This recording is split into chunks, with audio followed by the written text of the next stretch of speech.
आप अभिषेक दास से प्रादेशिक समाचार सुनिए। पहले मुख्य समाचार। देश आज 74वां स्वतंत्रता दिवस मना रहा है। प्रधानमंत्री नरेंद्र मोदी ने लगातार 7वीं बार लाल किले की प्राचीर से तिरंगा फहराया।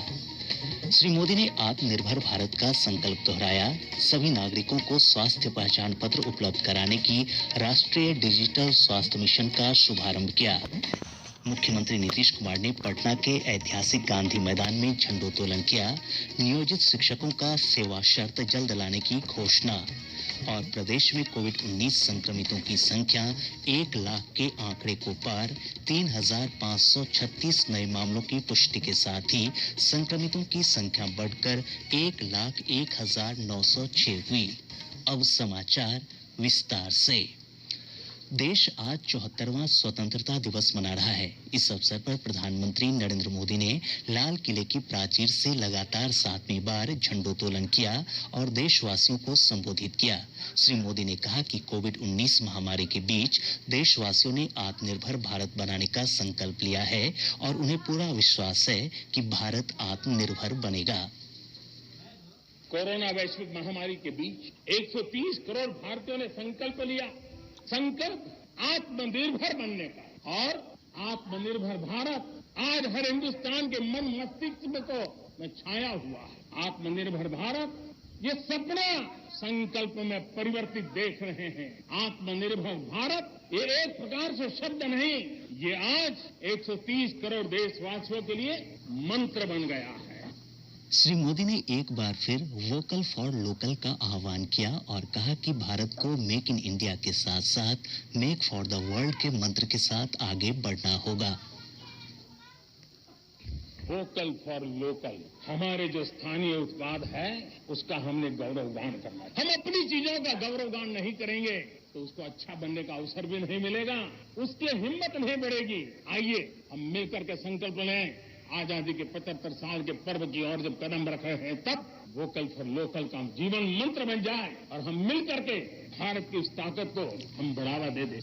प्रधानमंत्री ने कहा कि भारत आतंकवाद और विस्तारवाद का प्रभावी रूप से मुकाबला कर रहा है। उन्होंने कहा कि जिन्होंने भारत की संप्रभुता को चुनौती दी है उन्हें उनकी भाषा में समुचित जवाब दिया गया है। LOC से लेकर LAC तक देश की संप्रभुता पर जिस किसी ने आंख उठाई, देश की सेना ने, हमारे वीर जवानों ने उसका उसी की भाषा में जवाब दिया है। भारत की संप्रभुता की रक्षा के लिए पूरा देश एक जोश से भरा हुआ संकल्प से प्रेरित है। इस संकल्प के लिए हमारे वीर जवान क्या कर सकते हैं, देश क्या कर सकता है, ये लद्दाख में दुनिया ने देख लिया है। प्रधानमंत्री ने कहा कि देश के समग्र ढांचागत विकास को नई दिशा देने की आवश्यकता है ताकि भारत तेजी से आधुनिकता की तरफ बढ़ सके। उन्होंने कहा कि राष्ट्रीय अवसंरचना पाइपलाइन परियोजना से यह लक्ष्य हासिल होगा। प्रधानमंत्री ने कहा कि देश के किसानों को आधुनिक ढांचागत सुविधाएं प्रदान करने के लिए 1 लाख करोड़ रुपए का कृषि अवसंरचना कोष बनाया गया है। हमने किसान की आय को बढ़ाने के लिए अनेक वैकल्पिक चीजों को भी बल दिया है। उसके किसानी में इनपुट कॉस्ट कैसे कम हो, सोलार पंप, उसको डीजल पंप से मुक्ति कैसे दिला दे, अन्नदाता ऊर्जादाता कैसे बने, मधुमक्खी पालन हो, फिशरीज हो, पोल्ट्री हो, ऐसे अनेक चीजें उसके साथ जुड़ जाएं ताकि उसकी आय दोगुना हो जाए। नई शिक्षा नीति का जिक्र करते हुए प्रधानमंत्री ने कहा कि यह नीति विद्यार्थियों को उनके जड़ों से जोड़ेगी। समृद्ध और खुशहाल भारत के निर्माण में देश की शिक्षा का बहुत बड़ा महत्व है। इसी सोच के साथ देश को 3 दशक के बाद नई राष्ट्रीय शिक्षा नीति देने में हम आज यशस्वी हुए हैं और हिंदुस्तान के हर कोने में इसकी स्वागत के समाचार, एक नई ऊर्जा, नए विश्वास दे रहे हैं। ये राष्ट्रीय शिक्षा नीति हमारे विद्यार्थियों को जड़ से जोड़ेगी, लेकिन साथ साथ उसको एक ग्लोबल सिटीजन बनाने का भी पूरा सामर्थ्य देगी। श्री मोदी ने कहा कि आत्मनिर्भर राष्ट्र बनाने में डिजिटल इंडिया की भी महत्वपूर्ण भूमिका है। उन्होंने कहा कि वर्ष 2014 से पहले देश में केवल 5 दर्जन पंचायतें ऑप्टिकल फाइबर से जुड़ी थी।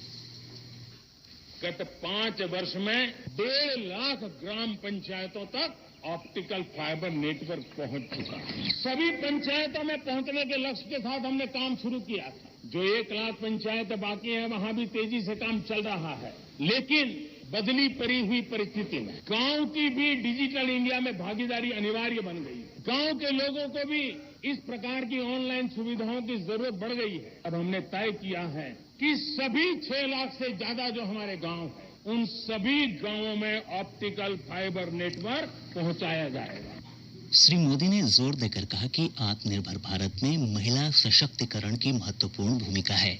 उन्होंने कहा कि देश में खोले गए 40 करोड़ जनधन खातों में से लगभग 22 लाख करोड़ खाते महिलाओं के हैं। श्री मोदी ने कहा कि इस वर्ष अप्रैल, मई और जून में लगभग 30,000 करोड़ रुपए महिलाओं के खाते में भेजे गए।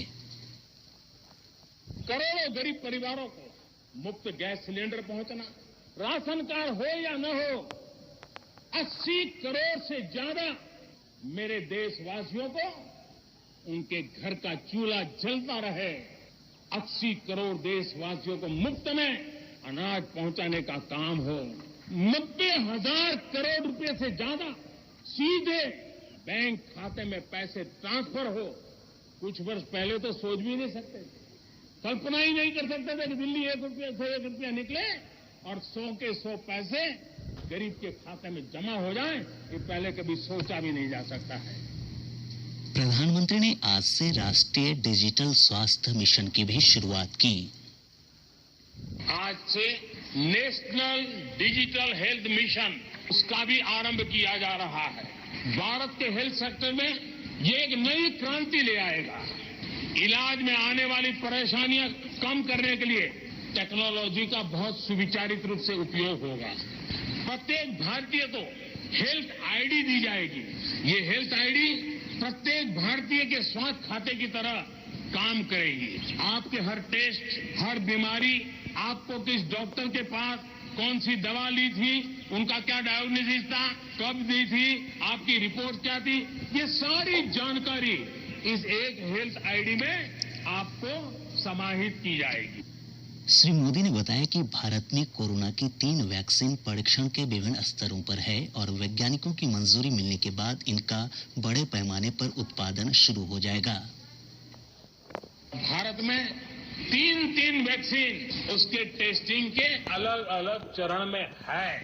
वैज्ञानिकों से जब हरी झंडी मिल जाएगी, बड़े पैमाने पर प्रोडक्शन होगा और तेजी से प्रोडक्शन के साथ वैक्सीन हर भारतीय तक कम से कम समय में कैसे पहुंचे, उसका खाका भी तैयार है, उसका रूपरेखा भी तैयार है।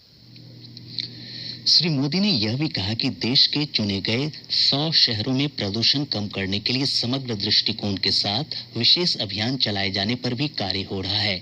उन्होंने कहा कि भारत अपनी जैव विविधता के संरक्षण और संवर्धन के लिए प्रतिबद्ध है। शेष समाचार एक अंतराल के बाद है। अब आप अभिषेक दास से प्रादेशिक